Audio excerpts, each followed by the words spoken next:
기도하겠습니다. 감사하신 하나님, 저희를 말씀의 자리로 불러주셨사오니 이 시간 말씀의 영을 저희들에게 허락하여 주시옵소서. 하나님께서 우리로 깨닫게 하시는 바를 밝히 깨닫게 되는 은혜를 허락하여 주시옵소서. 예수님의 이름으로 기도합니다. 아멘. 여러분, 공부가 무엇이라고 생각하십니까? 공부, 모르는 것을 배우는 것, 모르는 지식을 채우는 것이라고 할 수 있겠죠. 그런데 단순히 모르는 것만 채우는 게 아니라 이미 알고 있는 것을 깊이 배워서 숙련시키는 것도 공부라고 합니다. 하지만 또 그렇다고 해서 지식이나 기술에 관한 것만 공부가 아니죠. 학교에서만 배우는 게 아니라 관계에서 배우는 것, 인생에서 배우는 것 다 공부입니다. 그래서 사람 공부했다, 인생 공부하는 거야, 이런 말들이 있죠. 머리로만 또 혹은 몸으로만 익히는 것이 아니라 자연스럽게 정신에 스며들고 성품이 바뀌는 것도 다 배움이 되기에 이 공부를 시야를 넓히는 것 혹은 다른 관점으로도 볼 수 있게 되는 것이라고도 합니다. 교회에서의 성경 공부도 단순히 암송 많이 하고 지식을 쌓는 것뿐만이 아니라 참으로 하나님께서 원하시는 것을 깨닫고 나의 시야가 넓어져서 우리 신앙을 삶으로 살며 실천하는 것이 되어야 합니다. 별도로 시간 쪼개서 성경 공부하기 어려운 현대인의 삶에서는 옛날처럼 암송하고 시험 보는 대신에 이런 말씀 시간을 통하여서 성경의 내용을 살펴보고 또 말씀을 보는 시야를 넓히는 훈련을 하는 것이죠. 시야가 좁혀져 있으면 눈앞에 있는 것도 보지 못합니다. 여러분 이런 실수하지 않았습니까? 안경 어디 갔지? 이러면서 저도 안경 끼고 로션 바른 적도 많이 있고요. 그래서 엉덩이 밑에 리모컨 깔고 앉아 있기도 하고 텔레비가 저절로 혼자 켜져. 자기가 이렇게 움직일 때마다 켜지는 건데 이렇게 등잔 밑이 어둡다라고 하죠. 이런 경험 많이 하지 않습니까? 저는 실제로 그런 사람 봤습니다. 나 핸드폰이 없어졌어. 집에 좀 전화 좀 해줘. 전화로 저한테 얘기해가지고 지금 네 번호인데요. 이렇게 한 적이 있죠. 근데 우리가 안경, 리모컨, 핸드폰 뭔지 몰라서 못 찾습니까? 아니죠. 알고 있는데 시야가 좁아졌을 때에는 어디 있는지 알 수 없습니다. 예수님의 부활도 마찬가지였습니다. 무덤이 비어 있었고 부활의 증인들이 있었지만 심지어 그걸 듣고 직접 가서 무덤이 빈 걸 확인하고 왔지만 많은 제자들은 예수님께서 부활하셨다는 것을 믿기 어려웠습니다. 그들의 눈이 열려 있었지만 눈이 어두웠기 때문입니다. 하지만 예수님은 그들이 어둠 속에 언제까지나 머물러 있게 내버려 두지 않으셨습니다. 부활하신 주님께서 친히 어둠 속으로 찾아가셔서 그들의 눈을 밝혀 주십니다. 오늘 말씀은 누가복음에만 나오는 엠마오로 가는 두 제자의 이야기입니다. 예수님께서 잡히신 그 날부터 제자들은 함께 모여서 숨어 있었습니다. 함께 모인 이유는 유다 같은 배신자가 또 나타날까 봐 서로를 믿지 못해서 우리 같이 모여 있어야 된다라고 했습니다. 그리고 숨어 있었던 이유는 자신들을 알아보는 사람들이 또 나타날까 봐였습니다. 예수님이 인기가 있어서 무리들이 몰려들 때 내가 오른편 할 거야, 네가 왼편 할 거야, 엄마 말 좀 해줘요, 그 난리를 치더니 예수님이 잡히시고 돌아가시기까지 하자 그들은 급격하게 위축되었습니다. 숨어만 있었던 많은 제자들 중에서도 그래도 덜 유명하고 영향력이 없던 제자들, 아이고 나는 예수님이랑 그렇게 가깝지 않았어서 다행이다, 옆에 있지 않았어서 다행이다 라고 했던 제자들은 포위망이 더 좁혀오기 전에 얼른 떠나야겠다라고 마음을 먹습니다. 예수님이라는 구심점이 없어지자 에이그 그래 이제 정신 차리고 우리의 현실로 돌아가자 한 것입니다. 그래서 본문 13절에 그날에라고 나옵니다. 여기 그 날은 예수님께서 부활하신 날입니다. 우리가 지난 주일에 바로 이 앞에 본문 12절까지를 살펴봤죠. 여인들이 빈 무덤을 발견했습니다. 천사들이 나타나서 예수님 부활하셨다 알려주었습니다. 여인들은 곧장 모여있던 제자들에게 가서 이 부활의 소식을 전했습니다. 그런데 바로 그 날에 이 두 명의 제자는 글쎄 우리는 집에 갈래라고 한 것이죠. 귀로 들었어도, 정보가 들어왔어도 믿음이 없었기 때문입니다. 25리 되는 엠마오라 하는 마을로 갔다라고 할 때 25리는 10km 정도죠. 성인 남성들에게는 그렇게 먼 거리는 아니었습니다. 그들은 엠마오로 돌아가면서 무슨 얘기했을까요? 아마 이 폭풍 같았던 지난 한 주, 일주일을 회상했을 겁니다. 예루살렘에 입성하실 때 많은 사람들이 호산나 외치면서 열광하던 모습, 성전에 들어가서 장사치들을 쫓아내시던 모습, 바리새인이나 종교 지도자들에게 꿀리지 않고 논쟁을 벌이신 모습, 또 사람들을 가르쳐 주신 모습들. 여기 이 두 제자는 12사도의 무리까지는 들지 못했던 별도의 제자들이었습니다. 그들은 체포의 부담이 상대적으로 적었으니까 예루살렘을 빠져나올 수 있었을 겁니다. 동시에 이들이 예수님을 갈릴리에서부터 따랐는지 그것은 알 수 없습니다. 아마 그 지난 일주일 동안 자신들이 목격한 것과 함께 또 사도들이 이야기했던 예수님이 이런 이적을 행하셨다, 이런 것들을 말씀하셨다라고 하는 것들을 하나하나 곱씹었을 것입니다. 그들이 떠난 길에는 이제 유월절 절기를 마치고 예루살렘에서 나오는 사람들도 많이 있었기 때문에 자연스럽게 여러 무리들과 앞서거니 뒤서거니 하면서 길을 갔습니다. 그 중에 예수님께서 자연스럽게 그들과 합류하십니다. 예수님이 때로 장난 되게 잘 치신다 이렇게 느낄 때가 있습니다. 오늘 본문 가운데 장난꾸러기 예수님이 4번 정도 나타납니다. 첫 번째, 이 두 제자에게 은근히 따라 붙으신 모습입니다. 예수님이 부활하셨다는 소식을 들었으면서도 예루살렘을 떠난 그들을 예수님이 직접 따라가셔서 해가지고, 그러면 예수님인 줄 알아보면 바로 돌아서지 않겠습니까? 근데 예수님 그렇게 하지 않으십니다. 살짝 끼어들면서 길 가면서 그 얘기 재밌네, 좀 더 들려주세요 라고 하는 식으로 예수님이 쓱 끼어드는 겁니다. 이 두 제자는 당장 예수님에 대하여 이야기하고 있었지만 눈앞에 나타난 예수님을 알아보지 못합니다. 성경은 그들의 눈이 가려졌기 때문이다 라고 말을 하고 있고, 또 한편 우리가 생각할 것은 부활하신 육신은 이전의 모습과는 다른 무언가가 있는가 보다, 그냥 딱 봐서 알아채지 못할 어떤 변형이 있었을지도 모른다라고 생각하게 합니다. 자, 두 번째 장난꾸러기 예수님 능청스럽게 뭔 얘기하고 있어요? 여기 재밌겠는데 나도 좀 들려줘 봐요. 예수님이 말씀을 거십니다. 그러자 두 사람이 슬픈 빛을 띠고 머물러 섰다라고 합니다. 이것은 이 두 사람이 예수님에 대하여 깊은 상실감을 느끼고 있다, 그들이 예수님을 진심으로 사랑하고 쫓았다는 것을 보여주는 것입니다. 하지만 눈앞에 나타난 예수님은 알아보지 못하고 있죠. 글로바라고 하는 이름의 제자가 말합니다. 당신 지금 예루살렘에서 나왔으면서 거기서 무슨 일이 있었는지 모른단 말입니까? 살짝 핀잔이 섞여져 있습니다. 당신 혼자만 그걸 모르고 있습니까? 온 예루살렘이 떠들썩했는데, 우리 선생님이 얼마나 대단한 분이었고 충격적인 사건이 일어나는데 그걸 왜 몰라요? 그렇게 말하면서도 아직도 예수님을 몰라보고 있으니 우스운 일입니다. 혼자만 모르는 게 누굽니까? 자기들만 예수님을 못 알아보고 있는 겁니다. 19절, 무슨 일인지 말씀해 주십시오, 알려주십시오 합니다. 예수님은 제자들의 슬픔도 아시고 제자들이 예수님을 사랑한 것도 아시지만 시침 뚝 떼고 여러분이 한번 말해보시오라고 합니다. 이들은 장차 부활의 증인이 되어야 하기에 마치 인턴십을 직접 예수님께서 운영하시는 겁니다. 니들이 예수에 대해서 무엇을 말하는지 한번 들어보자는 것입니다.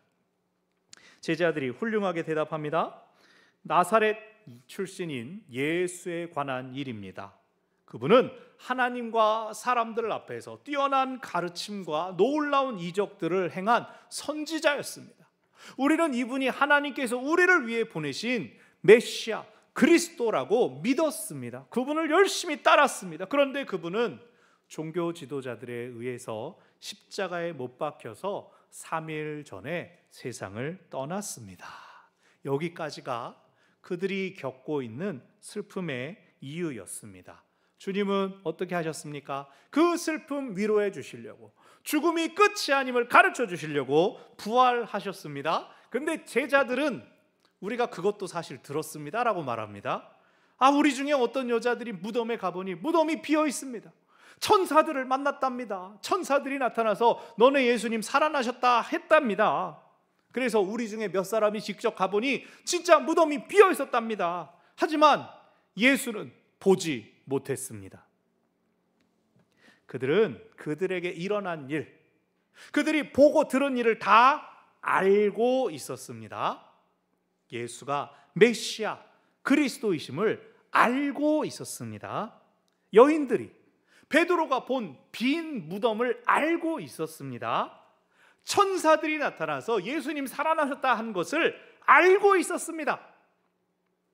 하지만 그들이 말한 그대로 그들은 눈앞에 있는 예수님을 보지 못하고 있습니다. 눈을 뜨고 있으나 눈이 가려졌기 때문입니다.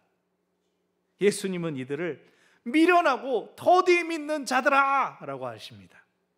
그들이 알고는 있었지만 믿지 않았기에 모르는 것과 같다, 미련하다 말씀하시고 친히 당신에 관한 말씀들을 다시 가르쳐 주셨습니다. 예수님은 모르는 채로 내버려 두시지 않고 우리가 아는 걸 확인하고 더 채워주시는 분, 더 가르쳐 주시는 분이십니다. 지난주에 나눈 것처럼 빈 무덤에 말씀을 채워주시는 분이십니다. 그렇게 예수님의 이야기를 듣다가 엠마오에 거의 도착했습니다. 여기서 예수님의 장난꾸러기적인 면모가 세 번째로 나타납니다. 이제 두 사람은 목적지 이르렀고 가까웠고 이제 밤이 됐으니까 이제 좀 쉬어야겠다 하는데 예수님은 그냥 그래요 지나치는 것처럼 합니다. 어떻게 하는지 보자 여태 얘기 잘 들었는데 이제 나 보내나 보자 한 겁니다. 다시 말해서 이들이 지금까지 들은 예수님의 이야기를 잘 깨달았는지 더 제대로 배웠는지를 확인하시는 것입니다. 이미 날이 저물었으니 선생님 저희와 함께 더 묵으시죠 라고 청합니다. 이제 두 사람 안에는 후에 나오지만 마음이 뜨거워져서 이분께 더 들어야겠다, 더 배워야겠다, 우리가 덜 알고 있었구나라는 걸 알게 되었기 때문입니다. 네 번째 장난꾸러기적인 면모가 그래요 그러면은 식사합시다.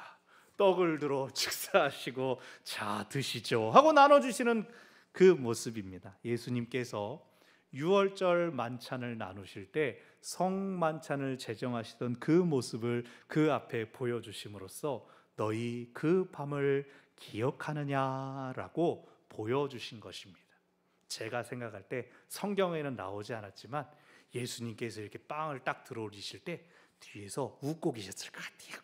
이거 알아볼까 안 할까 그러면서 하고 주저지 않았을까. 그때 그들의 눈이 밝아져서 예수님을 알아보았습니다. 그 순간 예수님이 사라져서 그들에게 보이지 않게 되셨습니다. 재밌게도 눈앞에 예수님이 있을 때는 누군지 못 알아보던 제자들이 이젠 예수님이 사라졌는데 예수님을 알아보고 그때 사실 마음이 뜨거워졌어 라고 고백합니다. 이제 참으로 그들의 눈이 밝아졌기 때문입니다. 밝아진 눈은 보이지 않게 된 그분이 사실 누구셨는지를 깨닫게 했습니다. 이들은 즉시로 그 자리에서 일어나 예루살렘으로 돌아갑니다. 이미 날이 저물었으나 여행하기 좋지 않은 시간이 되었으나 즉시 일어나서 우리가 빨리 제자들에게로 돌아가자. 부활하신 주님을 만났으니 그들도 이제 부활의 증인이 되었기 때문입니다. 도착한 그들에게 들린 것은 예수님께서, 부활하신 주님께서 시몬 베드로에게도 나타나셔서 우리가 또 부활을 듣게 되었다, 믿게 되었다라는 소식이었습니다.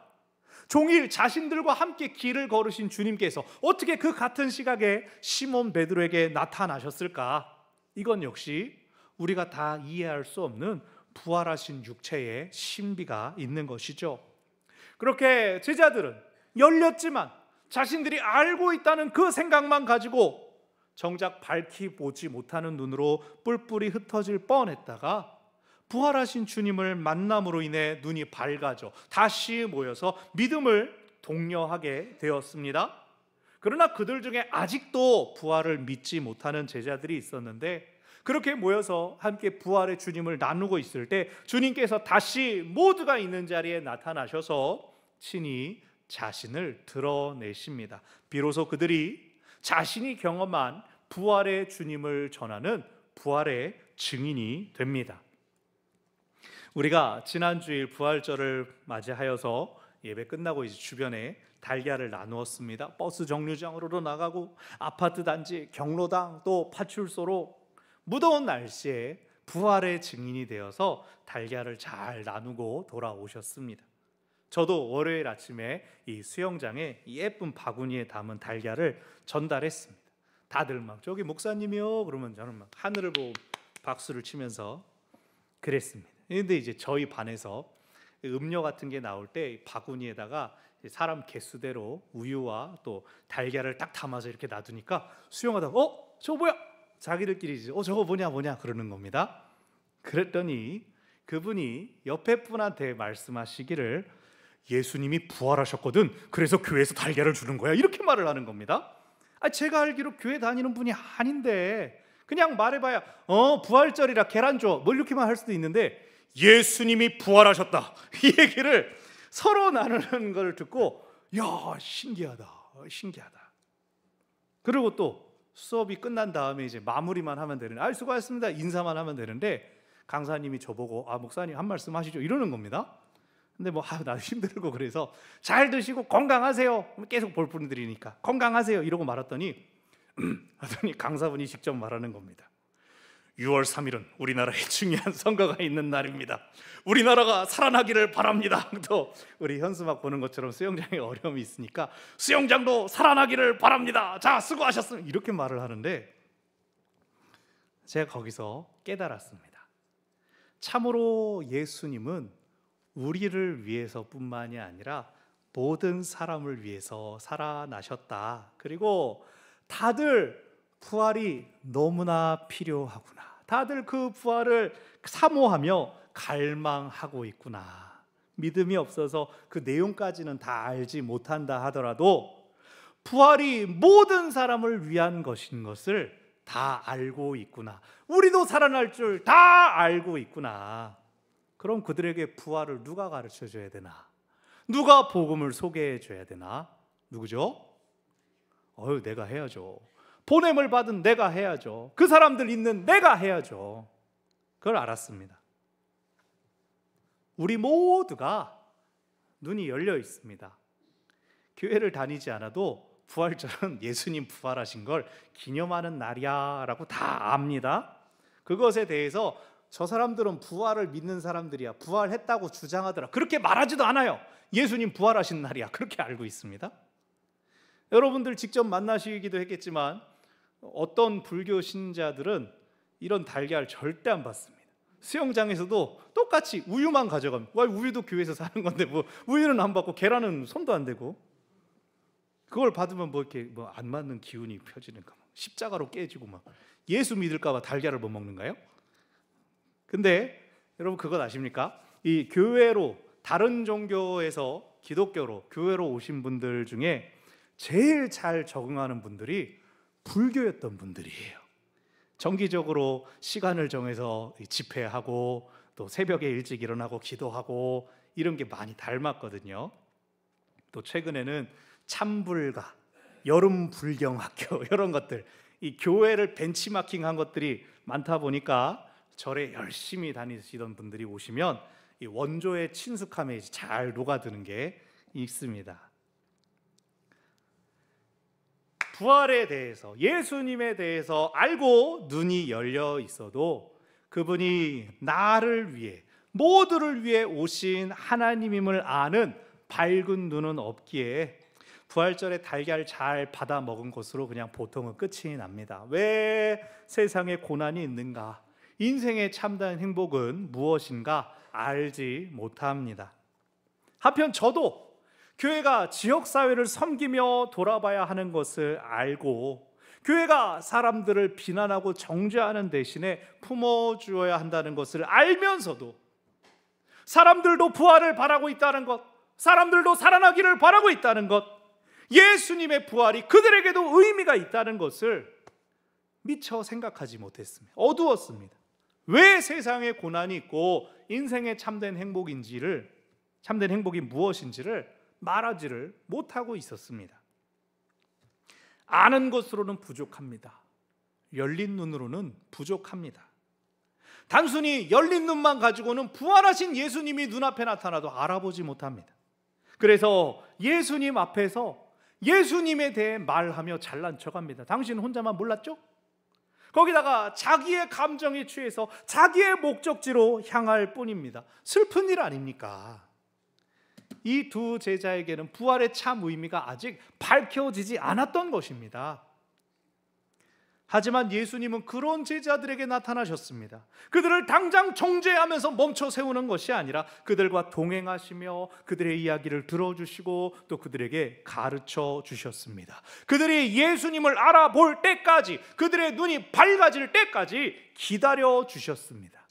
그들의 눈이 밝아진 다음에는 예수님이 보이지 않아도 괜찮습니다. 그들이 진정으로 부활하신 주님을 만났기 때문입니다.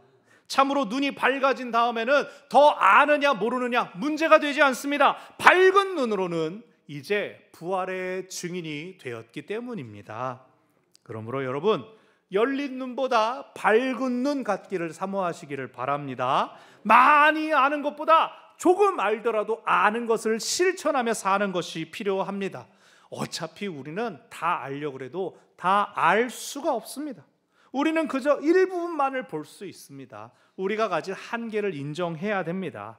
어떤 목사님이 전도사들, 신학생들 앞에서 강의를 하시면서 여러분, 나는 균형 잡힌 관점을 유지하기 위해서 신문을 세 종류를 봅니다. 조선일보, 동아일보, 중앙일보. 세 개 다 비슷한 관점의 신문들 아닙니까? 나중에는 이제 다른 인터뷰를 보니까 이제 다른 성향의 신문들을 또 섞어서 말씀하시던데, 이렇듯 우리 생각에 넓게 보려고 해도, 많이 보려고 해도 한계가 있습니다. 그저 지금 아는 바를 곧바로 행하고 실천하는 것, 그것이 엄청나게 큰 일이 아니라도 실천하는 것이 중요합니다. 뽀미 뽀유 기억나세요? 지난주에 뽀미 뽀유, 하나는 내가, 하나는 당신에게 달걀 하나 주는 것으로 우리가 시작했습니다. 또 우리가 부활의 증인으로 살기 위해서 무엇을 할 수 있을까요? 뭐 정답, 모범 답안 이런 거 없습니다. 우리가 다 선교사나 부흥사가 될 필요도 없습니다. 그죠? 손가락으로 할 수 있는 것이라면 교회 유튜브 올라온 예배나 내가 은혜 받은 설교 영상 있으면 공유하기 띡띡띡띡 넘기기면 카톡으로 공유만 해도 됩니다. 식당에서 우리 밖에서 밥 먹을 때 식사하기 전에 기도하는 것, 그것으로도 충분합니다. 주일에 나 교회 가야 돼, 나 약속 못 잡아, 안 돼, 나 교회 가는 날이야, 그렇게 하는 것으로도 충분합니다. 내가 믿는 사람이라는 것, 내가 교회 다니는 사람이라는 것을 내 주위에서 아는 것만으로도 지금은 충분합니다. 비록 지금은 눈이 어두워서 다 보지 못한다 할지라도 어느 순간 하나님께서 눈을 밝혀주실 때가 오기 때문입니다. 아하, 그 사람 기도하는 사람이지, 아하, 그 사람은 영원한 생명에 소망이 있는 사람이지, 그 사람은 예수님 따르는 사람이지, 그의 눈을 밝혀주실 때에 곁에 있어줄 사람, 나를 위해 기도해줄 그 사람, 그 자리매김으로도 충분합니다. 우리 스스로를 향해서는 또 기억할 것은 결코 내가 많이 안다고 생각할 게 아니라 늘 겸손해야 합니다. 우리 한번 따라해 봅시다. 나 조금 알아요. 나 많이 몰라요. 내가 다 보지 못합니다. 근데 내가 다 보지 못하고 내가 다 알지 못해도 하나님은 그런 나를 보고 계십니다. 내게 부족한 지혜는 하나님께서 주실 줄로 믿고 나는 오늘 그저 하나님이 원하시는 것, 하나님이 기뻐하시는 것 하나 더 실천하기를 힘써야 합니다. 세상의 지혜는 다 알지 못해도 하나님의 시선이 향한 곳을 볼 수 있어야 합니다. 그것이 열린 눈보다 밝은 눈으로 사는 사람이라고 할 수 있습니다. 말씀을 정리합니다. 열린 눈보다 밝은 눈으로 살기를 사모하며 하나님과 사람들 앞에 늘 겸손한 우리가 되기를 바랍니다. 지혜가 부족하면 하나님께서 채워주실 것입니다. 근데 겸손이 부족하면 하나님께서 낮춰주실 수도 있습니다. 우리 눈이 정말로 밝아지는 건 하나님께서 열어주실 때 가능합니다. 하나님은 우리의 눈이 밝아지기를 원하십니다. 하나님을 더 알도록, 하나님을 더 구하도록 우리를 깨닫게 하실 하나님을 기대하며 열린 눈보다 밝은 눈으로 살기를 구하는 우리 모두가 되기를 바랍니다. 아멘. 기도하겠습니다. 하나님, 우리가 많은 것을 보고 듣고 많은 것을 안다고 생각하지만 때로는 우리가 살아가면서 우리의 지식의 한계에 부딪힐 때가 있지 않습니까? 우리 능력의 한계에 몇 번이고 부딪혔던 순간들이 우리 가운데 분명히 있지 않습니까? 스스로 높은 채 하고 스스로 아는 채 할 것이 아니라 겸손하여 낮아짐으로써